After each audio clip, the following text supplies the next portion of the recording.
नमस्कार। इलेक्ट्रोहोपैथी के इस विशेष एपिसोड में मैं बस्ती से डॉक्टर श्रीवास्तव अपने क्लास नंबर 181 इलेक्ट्रोहोपैथी के सभी प्रेमियों का स्वागत करता हूं।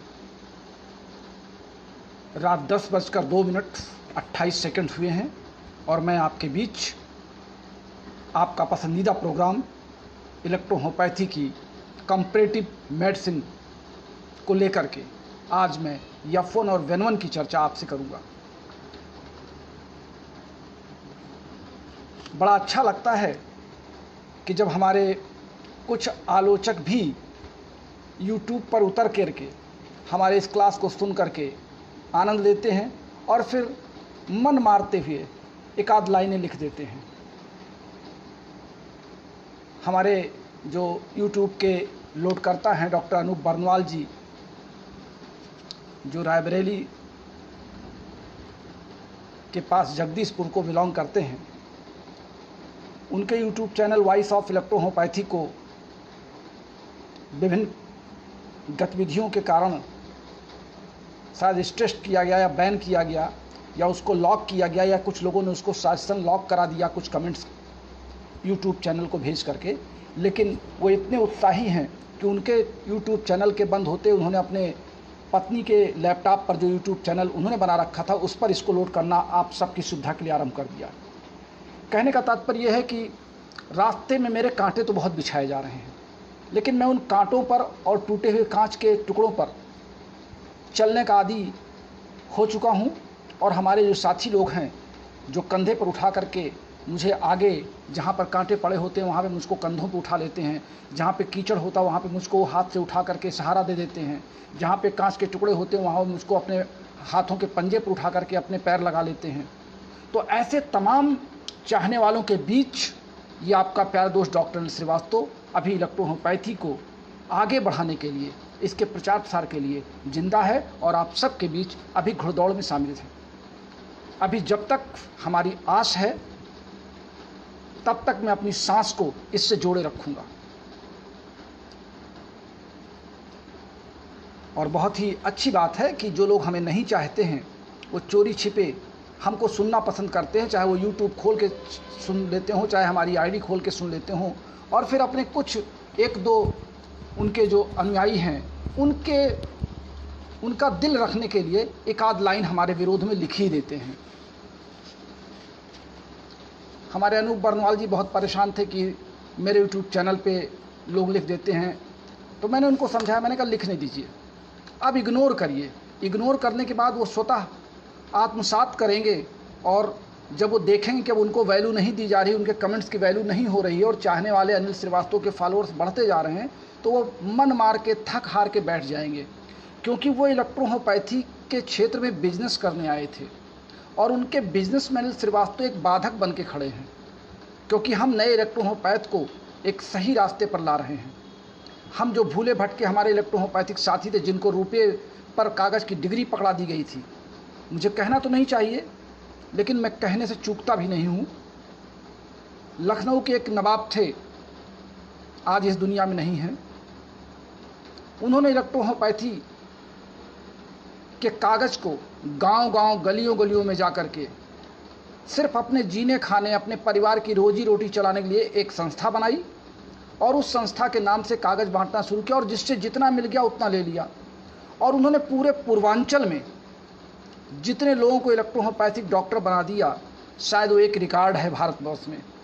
और उन्हीं में से तमाम गांव में, तबके में, गलियों में, कूचों में इलेक्ट्रोहोपैथी के डॉक्टर जो विभिन्न चिकित्सा पद्धतियों की बैसाखियों पर चल रहे हैं, जब उनके यहाँ छापा पड़ता है तो अखबारों में आता है इलेक्ट्रोहोपैथी का चिकित्सक झोला छाप के रूप में पकड़ा गया, क्योंकि वो इलेक्ट्रोहोपैथी प्रैक्टिस करते नहीं हैं।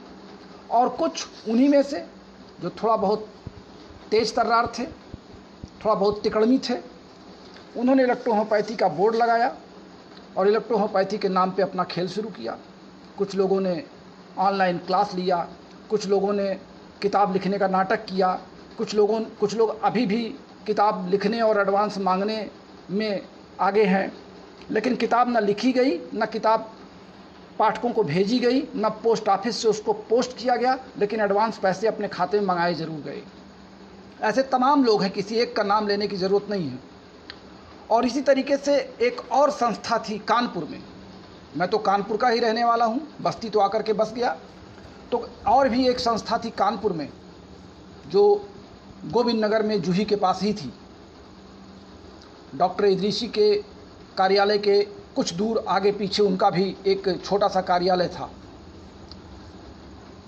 उन्होंने भी अपने इलेक्ट्रोहोम्योपैथी से अपने जीवन यापन को, अपने परिवार को जिलाने का एक जरिया बनाया और खूब डिग्रियां बांटी।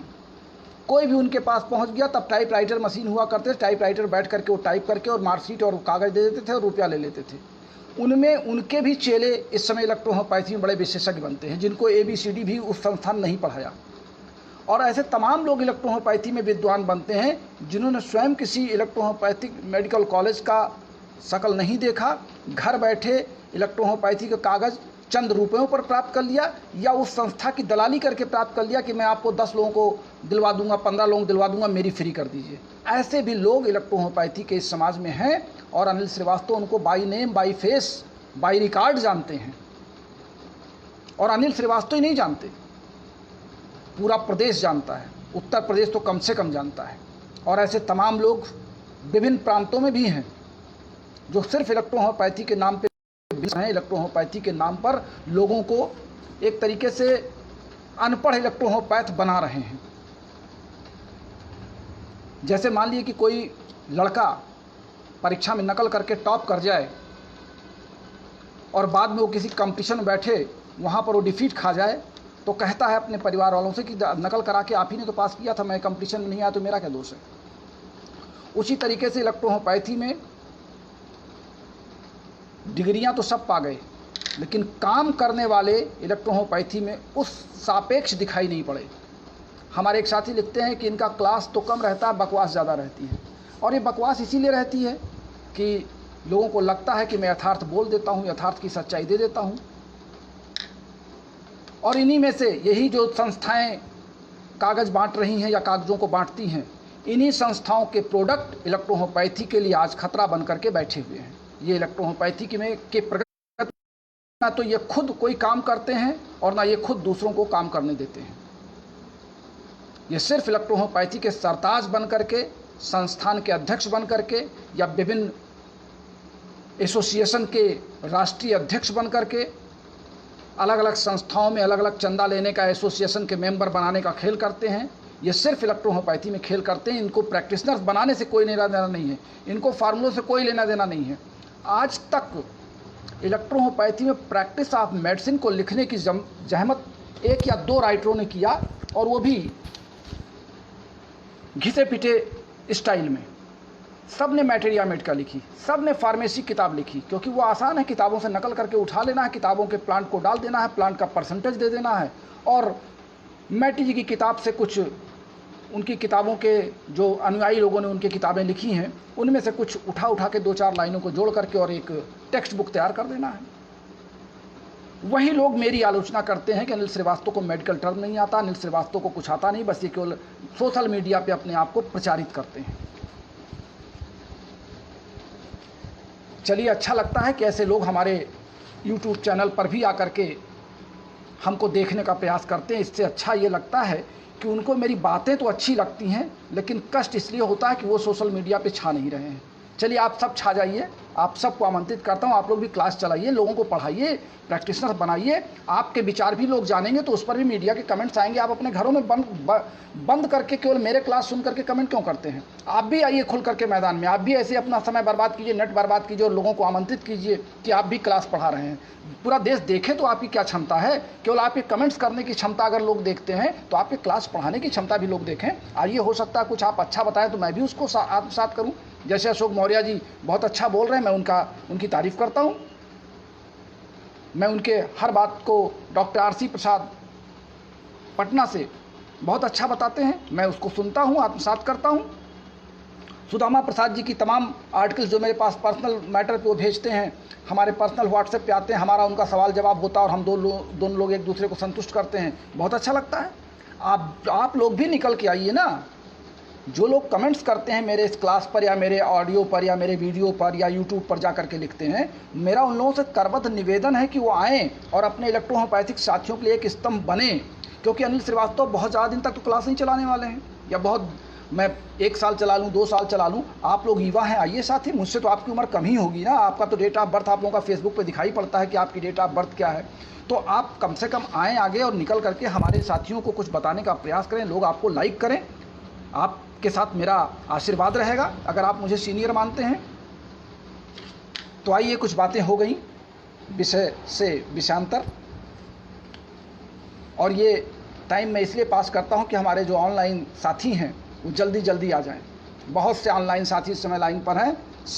सई अरोरा जी हैं, डॉक्टर ब्रिजकिशोर शर्मा जी हैं, डॉक्टर गुरदीश सिंह गुरदीश जी हैं, देवेंद्र पाठक जी हैं, दिलीप साहू जी हैं, संजय कुमार जी हैं, दिलदार जी हैं, प्रमोद प्रसाद जी हैं, जियालाल प्रसाद जी हैं, मोतीलाल शर्मा जी लाइन पर हैं, उदय भान जी हैं,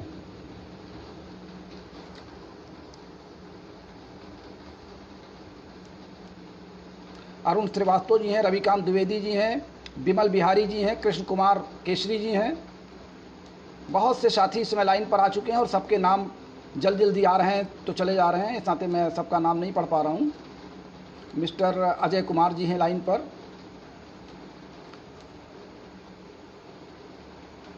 सुभाष आवटे जी भी ला चुके हैं, अमित कुमार जी हैं, समीर पात्रा जी हैं, रविकांत द्विवेदी जी हैं, doctor R P Saini Mathura से हैं, राम पलाट निराला जी हैं, हृदय शर्मा जी हैं, दीपक कुमार जी हैं, अजय कुमार, रविंदर सिंह जी हैं, AK सरकार जी हैं, डॉक्टर विनोद कुशवाहा जी हैं, उदयभान मलिक जी हैं, मोतीलाल शर्मा जी। आप सबका स्वागत है, अभिनंदन है आज के इस क्लास में। और अब बात कर लेते हैं कंपैरेटिव मेडिसिन F1 और वेन-1 की। CNS में हमने 6 औषधियों का मिश्रण अपने निजी प्रयोग के तौर पर, अपने निजी अनुभव पर, मैंने CNS बनाया क्यों था और कब बनाया था, हम थोड़ा सा इस पर चर्चा कर लें। दरअसल कई रोगी ऐसे आते थे जहां पर हमको उनकी तमाम समस्याओं को सुनने के बाद F1 और वेन-1 को उठाना पड़ता था, H5C5 को उठाना पड़ता था, L1A3 को उठाना पड़ता था, और 6 शीशियों को हमें लगातार उठा करके उसको मिलाना पड़ता था। तो मैं एक दिन विचार कर रहा था, जब मैं इन 6 शीशियों को लगातार मिला के देता हूं और इनके विभिन्न कंप्लेंट्स पर मुझे लगता है कि ये दवाएं ज़रूर देनी चाहिए, तो क्यों ना मैं इन 6 दवाओं को मिला करके एक दवा बना करके उसको दे करके देखूँ इसका क्या परिणाम होता है। जैसे मैं 6 दवाइयों को मिलाता था, उसके साथ अन्य दवाइयाँ भी देता था। मान लीजिए हमने ये 6 दवाइयाँ दिया, 2 दवाइयाँ या 3 दवाइयाँ और मिला दिया, तो दवाइयों की संख्या 8, 9, 10 हो जाती थी। तो हमने कहा नहीं, हम इस 6 दवाओं को मिला के एक दवा बना दें और फिर वो एक दवा के रूप में यूज की जाए। तो हमने सोचा इसका परसेंटेज क्या रखा जाए। तो जब हमने उसका विचार किया कि अगर इसको समान अनुपात में मिलाया जाए और फिर इसके काम को देखा जाए, तो सबसे पहले मैंने रोगियों पर इसका प्रयोग नहीं किया। सबसे पहले CNS का प्रयोग मैंने स्वयं अपने दिन भर के थके हुए, दिन भर के बिजी कार्यक्रम के बिजी शेड्यूल को अपनाने के बाद हमने इसको अपने ऊपर यूज़ किया कि रात में भोजन के बाद अगर CNS की हम 10 ड्रॉप ले लें तो देखें इसका क्या प्रभाव पड़ता है। और मुझे उसका प्रभाव ये लगा कि रात में भोजन के बाद अगर मैं 10 ड्रॉप CNS ले लेता हूँ तो विदिन हाफ आवर मुझे बिस्तर पर जाने की ज़रूरत पड़ जाती है और आंखों में नींद छाने लगती है, और फिर गहरी नींद में सोने के बाद हम जब उठते हैं तो हम अपने आप को फ्रेश महसूस करते हैं। ये प्रयोग मैंने लगभग 15 दिन अपने ऊपर किया। फिर मैंने अपने परिवार के अन्य सदस्यों को चेक करना शुरू किया। हमने 1-2 मित्रों को, जिनको शिकायत थी कि मुझे नींद नहीं आती है, दिन भर बहुत दिक्कतें रहती, तमाम चिंताएं रहती हैं, तमाम भाग दौड़ रहता है, खान पान सही नहीं रहता है, तो जब मैंने उनको भी CNS देना शुरू किया तो उन लोगों ने कहा ये तो बड़ा अच्छा काम करती भाई, बहुत जल्दी हम सो जाते हैं और मानसिक शांति मिलती है और सुबह जब उठते हैं तो हमको बड़ी फ्रेशनेस महसूस होती है। बस वहीं लगभग हमने 40-50 लोगों पे इसका प्रयोग करने के बाद हमने अपने रोगियों को बिना बताए कि हम आपको कौन सी दवा दे रहे हैं, हम उनको CNS का एक अलग से शीशी पकड़ा देते थे और कहते थे इस दवा को केवल रात में सोते समय लीजिएगा। और वो उस दवा के कारण, चूँकि उसमें जो 6 दवाएं मिली थी, जिनमें से 4 औषधियों की चर्चा मैं आपसे कर चुका हूँ, सिर्फ 2 औषधियाँ आज चर्चा में हैं, F1 और वेन-1। F1 के बारे में अगर हम कहें तो ये इसमें 9 पौधों को मिलाया गया है। पौधे आप सब ने पढ़ रखे हैं, मैट्रिया मेडिका मैंने लिख दिया है, बुक आपके पास जा चुकी है, इस नाते उन पौधों का नाम बार बार लेना ये केवल हमारे समय को थोड़ा सा शेड्यूल में रोकना है। इस नाते मैं ये बता दूं कि F1 में 9 पौधों का मिश्रण है और 9 पौधों को जब आप 100 से भाग देते हैं तो लगभग वो जा कर के मैंने भाग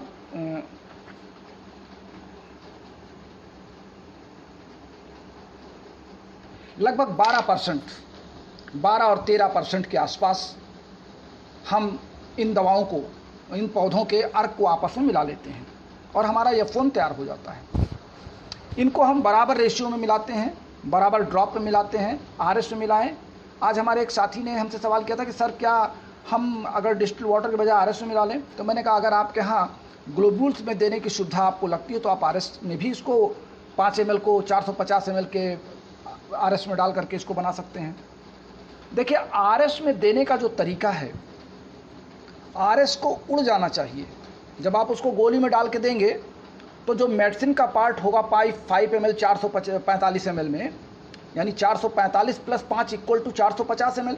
तो जब आप गोली में डाल करके उसको देंगे तो रोगी से ये कहा करिए, एक बात का ध्यान रखिए हमारे जो युवा साथी हैं या हमारे जो पुराने साथी हैं, कभी भी अगर आप ग्लोब्यूल्स में RS वाली मेडिसिन को देते हैं रोगी को, तो रोगी से आप ये कहिए कि घर में जा कर के इस शीशी का ढक्कन खोल के रख दीजिए कम से कम 15-20 मिनट, और उससे क्या होगा कि दवा तो उस ग्लोब्यूल्स में ऑलरेडी अंदर जा चुकी है, जो RS की मात्रा है वो उड़ जाएगी, और जब वो RS की मात्रा उड़ जाएगी तो उस दवा का कोई साइड इफ़ेक्ट आपकी बॉडी पर नहीं दिखेगा और वो दवा के रूप में काम करेगी।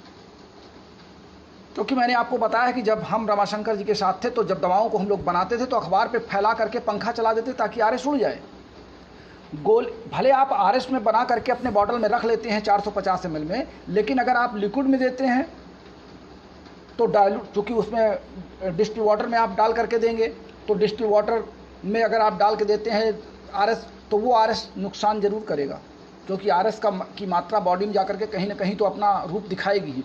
इस नाते मेरा निवेदन है कि अगर आप RS में बनाते हैं तो फिर आप गोलियों का यूज़ करिए, और गोली को जब वो घर में गोली को कहिए घोल करके पी जाए, पेशेंट गोली को दीजिए और कहिए इसमें से 5 गोली या 2 गोली 1 कप पानी में घोल करके चम्मच से हिला करके इसको आप पीजिए 3 बार 4 बार। मैं भी देता हूँ गोलियों में, मेरे पास गोलियाँ हैं 40 नंबर 20 नंबर 60 नंबर की सभी गोलियाँ जिस तरह से मुझे देना होता है। तो लेकिन मैं फिर रोगी से कहता हूँ कि इसको घर में जा करके घोल लीजिए, पहले इसको शीशी के ढक्कन को खोल के रख दीजिए 20 मिनट और फिर शीशी को बंद कर दिए। फिर आप इससे जब आप 5 गोली 3 गोली घोल करके लेंगे तो वो भी काम उतना ही करेगी और अच्छा काम करेगी।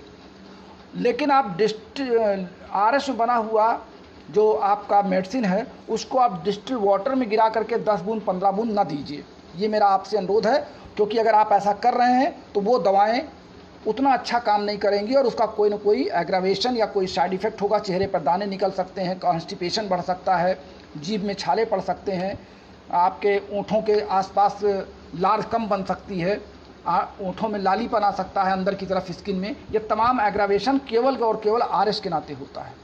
RS मीन रेक्टिफाइड स्पिरिट है, और स्पिरिट की मात्रा जब हमारे बॉडी में जाएगी तो निश्चित से कहीं ना कहीं उसकी एलर्जी, जो एलर्जिक सफिशिएंट उसका विस्कोसिटी होगी, वो कहीं ना कहीं जाके उसका रिएक्ट करेगी। इस नाते ध्यान रखें कि अगर आप RS में बनाते हैं तो प्लीज़ RS को केवल गोलियों में घोल करके दीजिए, गोली में डालिए और उससे कहिए घोल के पिए। अब जो आपकी F1 है इसमें 9 पौधों को मिलाया गया है, 12 और 13% के आसपास। ये आपकी ऑटोनॉमिक इन्वॉल्यूटरी नर्वस सिस्टम की मेडिसिन है।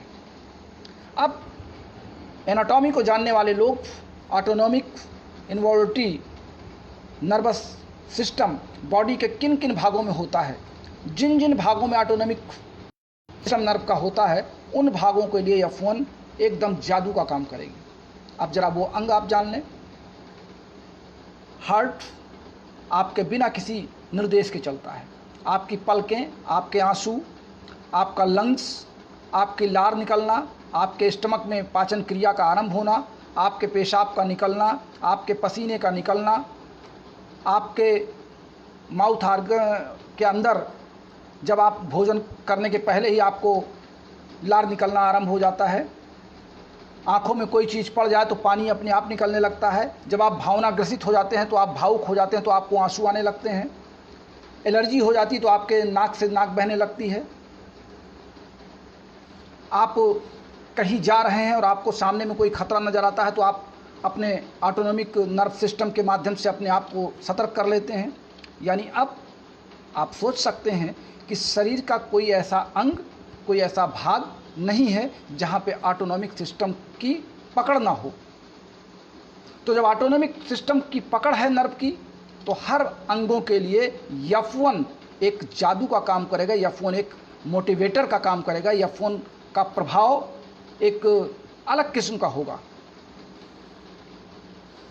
अब जो आपके बॉडी में ब्लड सर्कुलेटरी सिस्टम है, यानी आर्टरीज और वेन्स में जो ब्लड बहने की, ब्लड है क्या? आपका टिश्यू है। ब्लड एक प्रकार का सेल है, जो सेल का ग्रुप ऑफ सेल है जिसको हम टिश्यू कहते हैं, और ये कनेक्टिव टिश्यू है जो कनेक्ट करता है वन सेल से one organ to another organ. तो जब ये कनेक्टिव टिश्यू है, और बोन भी हमारा कनेक्टिव टिश्यू है, ये वैस्कुलर टिश्यू है और वो हार्ड कनेक्टिव टिश्यू है, स्पॉन्जी टिश्यू जिसको आप कह सकते हैं बोन को। तो जब ब्लड सर्कुलेटरी सिस्टम में भी आर्टरीज और वेन्स को स्वतः रक्त बहने की जो प्रक्रिया है वो भी ऑटोनॉमिक नर्वस सिस्टम के अंतर्गत आती है। इस नाते ब्लड सिस्टम में, यूरिनरी सिस्टम में, डाइजेस्टिव सिस्टम में, ब्रेन के CNS में, सेंट्रल नर्वस सिस्टम में, आई में, नाक में, माउथ में, इन तमाम अंगों से संबंधित जो क्रियाएं हैं, फिजियोलॉजिकल एक्टिविटीज़ हैं, उन सारे एक्टिविटीज़ में F1 का काम नंबर 1 पर होगा।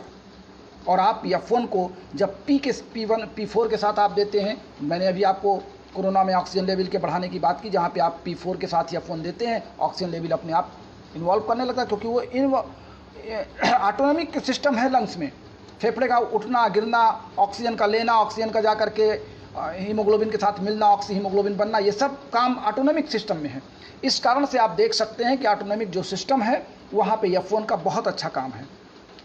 ये एक तरीके की जो जिद्दी कॉन्स्टिपेशन होता है, कॉन्स्टिपेशन अगर बहुत जिद्दी है तो वहाँ पे जब आप F1 देंगे S10 के साथ, तो कॉन्स्टिपेशन ख़त्म हो जाएगा। आप दे करके देखिए, हमारे तमाम साथी कहते हैं कॉन्स्टिपेशन नहीं जा रहा है, वो जो भी दवा दे रहे हैं, चाहे वो S10 दे रहे हैं, चाहे स्लास दे रहे हैं, उसके साथ L3 दे रहे हैं, जैसे आप F1 लगाएंगे वैसे उसका काम बढ़ जाएगा। इसी नाते L3 के साथ मैं CNS आपको जुड़वा देता हूँ, इसीलिए CNS को मैंने कंपलसरी मेडिसिन बनाया है।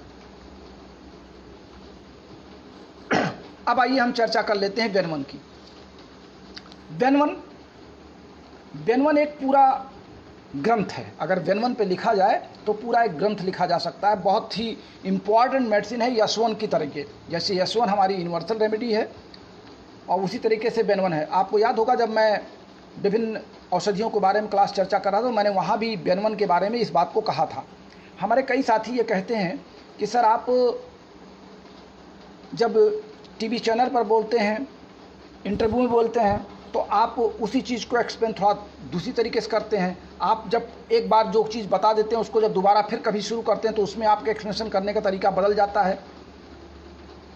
मैं आपको बता दूं, चूँकि मैं बाय प्रोफेशन बायोलॉजी का लेक्चरर था, प्रिंसिपल मैं बाद में बना, और प्रिंसिपल बनने के बाद भी अभी भी मैं अपना प्रॉपर सीनियर क्लास में बायोलॉजी क्लास लेता हूँ। और मैं अपने स्टूडेंट्स को ये कहता हूँ, जैसे मैं नोट्स लिखाता हूँ तो मैं किसी किताब से नोट्स नहीं लिखाता, मैं चलते हुए बोलता रहता हूँ, कहता हूँ लिखिए।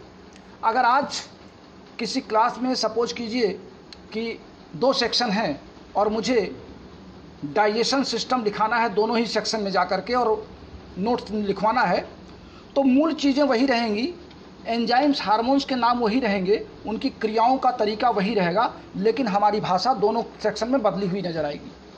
मैं अगर A1 सेक्शन में डाइजेशन पढ़ाने गया, डायग्राम वही रहेगा, नाम वही रहेगा, लेकिन बोलने का तरीका, उनको समझाने का तरीका उस सेक्शन का अलग रहेगा और उस सेक्शन का अलग रहेगा। ये एक स्वाभाविक प्रक्रिया है कि जो लगातार पढ़ाने में रहता है, जो लगातार बताने में रहता है, उसके करंट के समय जो बातें दिमाग में आती हैं उन बातों को जोड़ते हुए वो अपने सामने वाले को समझाने का प्रयास करता है। जैसे हम वेन 1 के पौधे नहीं गलत बता सकते, वेन 1 का फार्मूला गलत नहीं बता सकते, वेन 1 की कार्य पद्धति गलत नहीं बता सकते, लेकिन इसका एक्सप्लेनेशन हो सकता है हमने पिछले क्लास में, हमारे पास समय की एक लिमिटेशन रही हो, हमने उसको कुछ कम बताया हो, यहाँ पे हम कुछ आपको और बातें बता रहे हो। जैसे हो सकता है F1 के बारे में मैंने वहाँ पे कुछ कम बताया हो, यहाँ कुछ ज़्यादा बताया हो, लेकिन मूल प्रोसेस वही रहेगा। और उससे होता क्या है कि ये फिर रटी रटाई विद्या समझ में नहीं आती है। जैसे मैं कोई टेप रिकॉर्ड तो हो नहीं कि मैंने ऑन कर दिया, जो एक बार बोला वही 4 बार बोलता चला गया। इससे लगता है कि मैं हर बात में मंथन करता हूँ, चिंतन करता हूँ और फिर अपने आप सामने वाले के लिए मैं अपने आप को प्रस्तुत करता हूँ।